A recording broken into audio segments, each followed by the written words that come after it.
almost every antique store in America, there's a little sign. It says, "You break it, you pay for it." The Chinese Communist Party has broken the world's economy by mishandling, covering up, and lying about the deadly virus they unleashed. We all know it, but how do we make them pay for it? We can start by ending the foolish practice of underwriting the major companies from China with our capital markets. The time is now.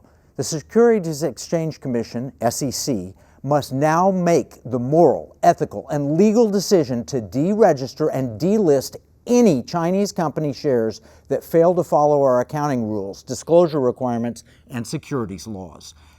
No American company would be allowed to remain available for investment without complying with all our laws.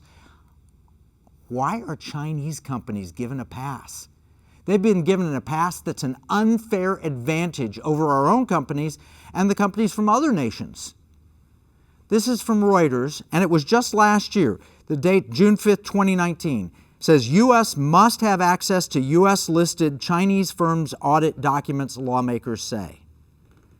A bipartisan group of U.S. lawmakers introduced a bill on Wednesday to force Chinese companies listed on American stock exchanges to submit to regulatory oversight, including providing access to audits or face delisting. Are you kidding me? That should be the law already, but they won't put it in place. We call on the SEC to address this. It's unimaginable that those who are charged with safeguarding investors would allow Americans to be misled regarding Chinese-listed companies. Investors wrongly assume that if a company is listed on our share exchanges, that somehow the company is conforming to U.S. laws, regulations, and accounting standards. But that is not the case, according to this bipartisan group in Congress. Again, reading from Reuters, there are currently 156 U.S.-listed Chinese companies with a combined market capitalization of $1.2 trillion, including Alibaba Group Holding and oil and gas giant China Petroleum and Chemical Corp., Sinopec. Democrat Senator Bob Menendez, who joined in sponsoring the bill, said on Tuesday, "It's time for China's government to play by the same rules as American companies in our financial markets." Not only are they not playing by our rules, but some Chinese companies listed on our markets were proven to be outright frauds. I'll read from Marketplace. Just after the financial crisis, several hundred Chinese companies were able to list on U.S. exchanges through a process called a reverse merger. This allowed them to enter the markets without the same level of scrutiny that most initial public offerings received. That proved fateful, as some of these companies knowingly misled auditors and banks about their values. It wasn't until several activist investors investigated those companies that their fraud was exposed. And for some investors, it was already too late. They made a whole documentary on this. It's called The China Hustle, and it talks about how there are outright frauds in China just taking money from American investors. Now, those are the frauds. But even the most legitimate appearing companies in Chinese markets, in our market, like Alibaba, even they don't provide the material disclosures, the shareholder protections, or the corporate governance that is guaranteed for other companies. Investors in Alibaba, which was the largest IPO in history at the time when it debuted in 2014, they received not shares directly in Alibaba, but an unusual structure called a variable interest entity, or VIE. They actually got shares in a Cayman Islands corporation. You know, this structure was originally tried to be floated in the Hong Kong Stock Exchange, but they said, no, it doesn't meet our standards. But the New York Stock Exchange, they said, bring it on. We're more than willing to make room for you. Recent news reports have exposed multiple U.S.-listed Chinese companies with serious accounting scandals. American investors have been harmed, for example, by Luckin Coffee or Tal Education or a video streaming company. Each one of them has been accused of inflating revenues in recent weeks.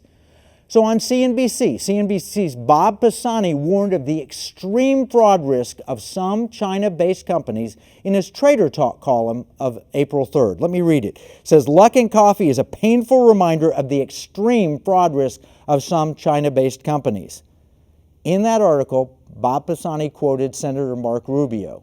He said, it's outrageous that we continued to allow the Chinese government to shield U.S.-listed Chinese companies from complying with the SEC's disclosure and audit regulations. While some have used recent events to call for increasing investments in China-based securities, this unfortunate but unsurprising incident highlights the tremendous risk posed by such investments. This should be a major wake-up call for policymakers and regulators. If Chinese companies want to be listed on U.S. exchanges, they must comply with American laws and regulations for financial transparency and accountability.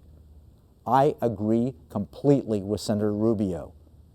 And the accounting issue he raises is just the tip of a very large iceberg.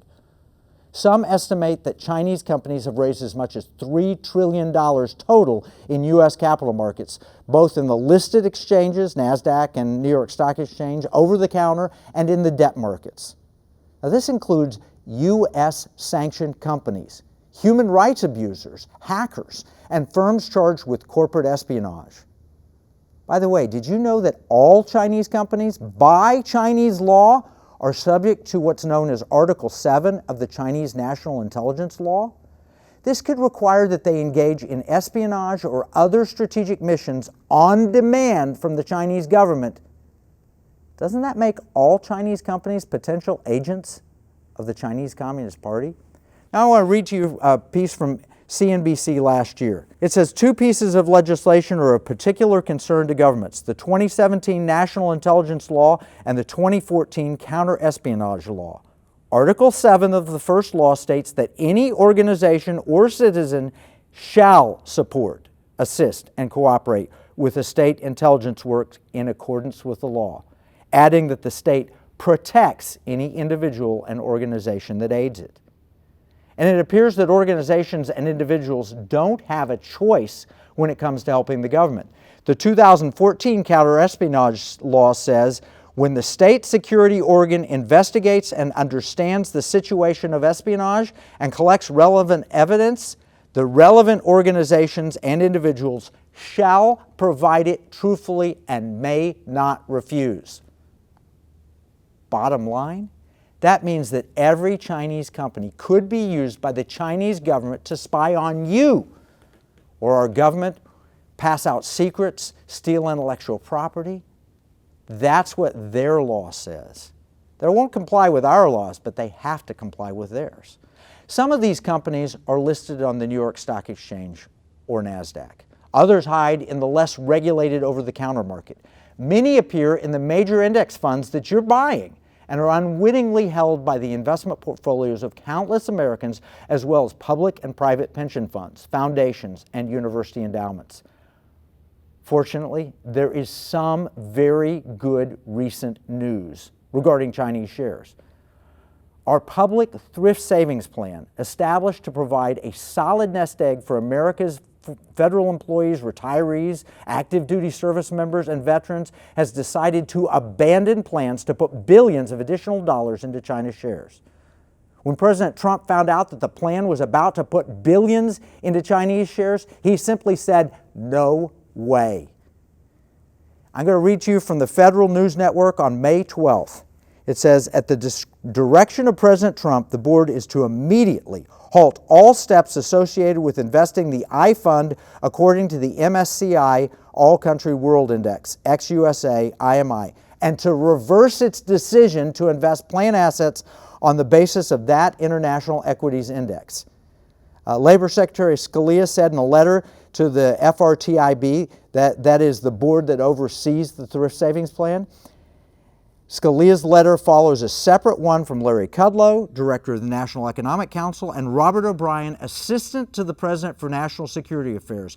In their own letter to Scalia, Kudlow and O'Brien detailed their rationale for reversing the course and calling for the planned I Fund changes to be stopped as risky and unjustified. That's a win for us. We've talked about that multiple times in the economic war room. We've talked about it in episode 65 in particular. Now, the president was recently interviewed by Maria Bartiromo, and he explained just why he pulled the money from the thrift savings plan. Now our job is to convince him to get Chinese shares delisted from American exchanges and deregistered from the Securities Exchange Commission. This is something we fought for. The Committee on the Present Danger, China, has led on this. Frank Gaffney, Brian Kennedy, Steve Bannon, Roger Robinson, Kyle Bass, they've all shared with you from the economic war room why we had to stop the thrift savings plan moving money into China. And we did. Episode 65, episode 77, episode 69, and episode 41 all detailed our work in this area, and we can celebrate the victory. But now that Larry Kudlow, he's the director of the U.S. National Economic Council, the Secretary of Labor, Scalia, and Robert O'Brien, who works for National Security Affairs in the White House, they've all followed President Trump in recognizing the risk of Chinese shares being offered to Americans. Now, after that, can't the SEC really, can you overlook the danger of Chinese shares? We've got to deregister them if they won't meet our accounting standards and our laws. If these securities are not acceptable to the thrift savings plan, we should not allow them in other public pensions or endowments. Now, this matches findings from a recent poll of Americans, and I want to read to you some of the thoughts from the poll. Did you know that over 2/3 of Americans view the Chinese government as either somewhat or very responsible for the spread of the coronavirus? Did you know that roughly half, 51%, support the Chinese government paying countries afflicted by the pandemic? Did you know that 2 in 3 view China as either a competitor or an enemy in light of the coronavirus pandemic? And only 6% of Americans view China as an ally? Did you know that 4 in 10 have a more unfavorable opinion about the Chinese government as a result of this pandemic? And 71% of Americans believe that China should be penalized for the coronavirus pandemic. Isn't that a good time to look at deregistering their shares if they won't conform to our laws? The SEC should now follow the lead of the thrift savings plan. They should demand full conformity with all of our securities laws, material risk disclosures, and accounting standards by every Chinese company in our markets. Any non-compliant company should be deregistered and delisted. Will it happen? We're pushing to make it so. Now, I want you to understand, I believe in global investing. I work for Sir John Marks Templeton. I worked for his company for almost a decade in promoting the gospel of investing globally. I think it's good to diversify, but not into companies that could be spying on us, violating our human rights, building weapons against us, and won't even follow our laws. So what does this mean for your investments? First off, you should check with your advisor to see if you own any Chinese shares in your portfolio. Nobody thought that we'd ever get the thrift savings plan to not invest in China. They thought that was a lost cause, and we won it. What happens if we're successful and we get deregistration of all Chinese shares? Well, that could impact your portfolio. Check with your advisor. If these shares were delisted or deregistered, they may get crushed in value in the markets. Now, I'm not giving advice here. I'm just urging you to seek advice. And you can't say you weren't warned this may happen. If your advisor does not know how to check, you should urge your advisor to get training from our economic war room training in partnership with Liberty University. We've created a Patriot Investor program, and we're going to be having a full course that professional financial advisors can go through to learn about the risks for your portfolio as well as the opportunities. If we come out of this coronavirus pandemic soon, we may see some amazing investments.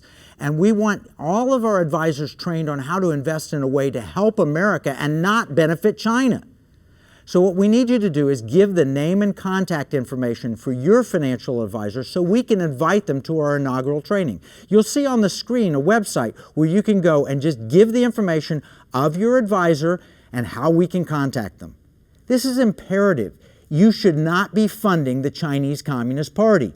Why not weaponize your money for America?